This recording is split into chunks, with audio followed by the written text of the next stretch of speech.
اخلاق حسن خلق، جس کا اردو ترجمہ عام طور سے خوش اخلاقی سے کرتے ہیں لوگ، لیکن خوش اخلاقی جب اردو میں بولتے ہیں تو اس کا مفہوم، اس کا مراد اس سے بہت ہی ایک تنگ دائرے میں بہت ہی محدود مطلب ہوتا ہے خوش اخلاقی کا۔ دماغ میں یہ بات ہوتی ہے فلاں آدمی بڑا خوش اخلاق ہے، تو خوش اخلاقی سے لوگ یہ سمجھتے ہیں کہ ذرا مسکرا کر بات کر لی، ذرا سا کوئی ادب کے ساتھ، تمیز کے ساتھ، سلیقے کے ساتھ بات کر لی، اور تو اس کو خوش اخلاقی لوگ سمجھتے ہیں۔ لیکن یہ بھی خوش اخلاقی کا ایک حصہ ضرور ہے، لیکن یہ دین میں جب یہ کہتے ہیں ہم کہ ہم اخلاق درست ہونے چاہیے، تو تنہا اتنی بات کافی نہیں، بلکہ اخلاق کے درستی کے لیے بڑا وسیع مفہوم رکھتا ہے اخلاق کی درستی قرآن اور حدیث کی روشنی۔ اللہ تبارک و تعالیٰ نے قرآن کریم میں اور احادیث میں نبی کریم سرور عالم صلی اللہ علیہ وسلم نے حسن خلق کی بڑی زبردست تاکید فرمائی۔ ایک حدیث میں نبی کریم سرور عالم صلی اللہ علیہ وسلم نے ارشاد فرمایا کہ انما بعثت لاتمم مکارم الاخلاق، کہ میں بھیجا ہی اس کام کے لیے گیا ہوں دنیا میں تاکہ لوگوں کو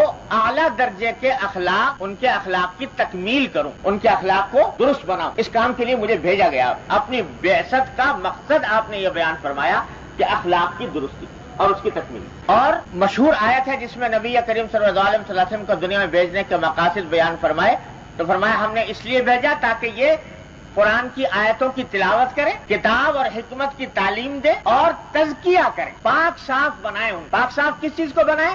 اخلاق کو بنائیں، کہ اخلاق ان کے درست ہو جائیں، اخلاق کے اندر کوئی گندگی، کوئی آلودگی باقی نہ رہے۔ اس مقصد کے لیے آپ کو بھیجا۔ تو اتنی اہم چیز ہے جس کے لیے حضور اقدس صلی اللہ علیہ وسلم مبعوث ہوئے۔ اور فضیلت اتنی بیان فرمائی حسن خلق کی کہ ایک حدیث میں فرمایا نبی کریم صلی اللہ علیہ وسلم نے کہ ان اللہ لیدرک بحسن الخلق درجۃ القائم الصائم، کہ اگر کسی انسان کے اخلاق درست ہوں، اچھے ہوں اخلاق، تو وہ اس سے اس شخص کا درجہ پا لیتا ہے جو ساری عمر روزہ رکھے اور ہر رات ساری رات عبادت کرے، ساری رات عبادت میں مشغول رہتا ہے اور دن میں روزہ رکھتا ہے۔ بتاؤ کتنی زبردست عبادت کر رہا ہے وہ شخص۔ اس کا جو درجہ ہے انسان وہ حاصل کر سکتا ہے حسن خلق سے، اپنے اخلاق کو درست کرے۔ اتنی بڑی فضیلت نبی کریم سرور دو عالم صلی اللہ علیہ وسلم بیان فرمائی حسن الخلق۔ اور ایک صحابی نے پوچھا کہ یا رسول اللہ بر کیا ہے؟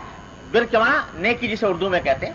قرآن کریم میں جگہ جگہ بر کی تاکید آئی ہے کہ نیکی کرو، تو پوچھا کہ نیکی کیا چیز ہوتی؟ تو حضرت صلی اللہ علیہ وسلم فرمایا البر حسن الخلق، نیکی نام ہے اخلاق کی اچھائی کا۔ اخلاق اچھا ہو تو معنی ہے کہ نیکی کا مقام حاصل ہوگا۔ تو غرض اتنی فضیلتیں احادیث میں بیان فرمائی ہیں نبی کریم صلی اللہ علیہ وسلم نے اس کی حسن اخلاق کی کہ جس کا کچھ ٹھکانہ نہیں، احادیث جمع کی جائیں تو پوری ایک کتاب بن جائے۔ ایک حدیث میں فرمایا کہ اکمل المؤمنین ایمانا احسنهم خلقا، کہ سارے مومنوں میں سب سے زیادہ مکمل ایمان اس کا ہے جس کے اخلاق اچھے۔ تو یہ ساری تاکیدات، ساری ترغیبات قرآن و حدیث کے اندر آئی ہیں اخلاق کی درستی کی، اخلاق کو بہتر بنانا۔ لیکن جیسا میں نے عرض کیا کہ اس کا مطلب صرف اتنا نہیں ہے کہ آدمی کا خندہ پیشانی سے کسی سے ملاقات کر لے، مسکرا لے ملتے وقت، صرف اتنی بات خوش اخلاقی کے لیے کافی نہیں ہو، بلکہ اگر کوئی آدمی اس لیے دوسروں سے ملتا ہے خوش اخلاقی کے ساتھ تاکہ اپنی قدر و منزلت لوگوں کے دلوں میں بٹھا دے، تو یہ خوش اخلاقی نہیں ہے، یہ بد اخلاقی ہے۔ اسلام میں اخلاق کا جو مفہوم ہے وہ بڑا ہماگیر، بڑا شامل، بڑا عام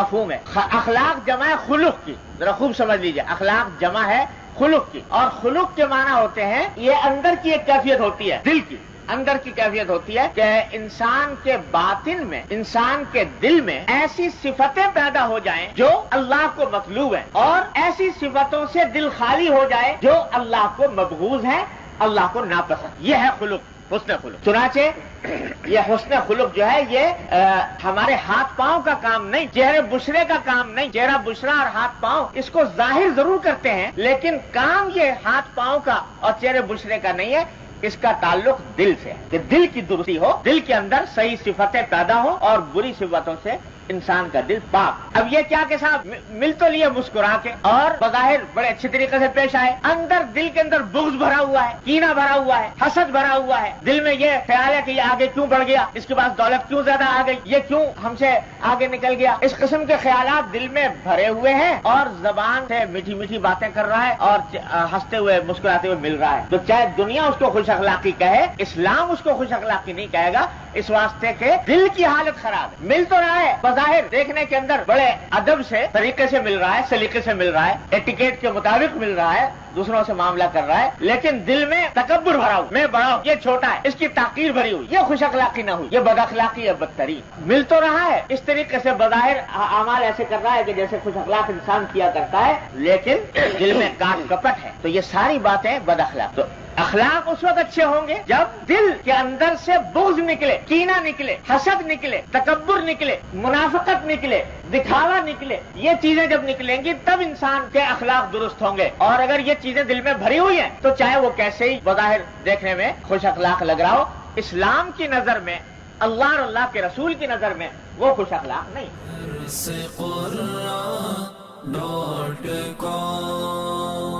www.darsequran.com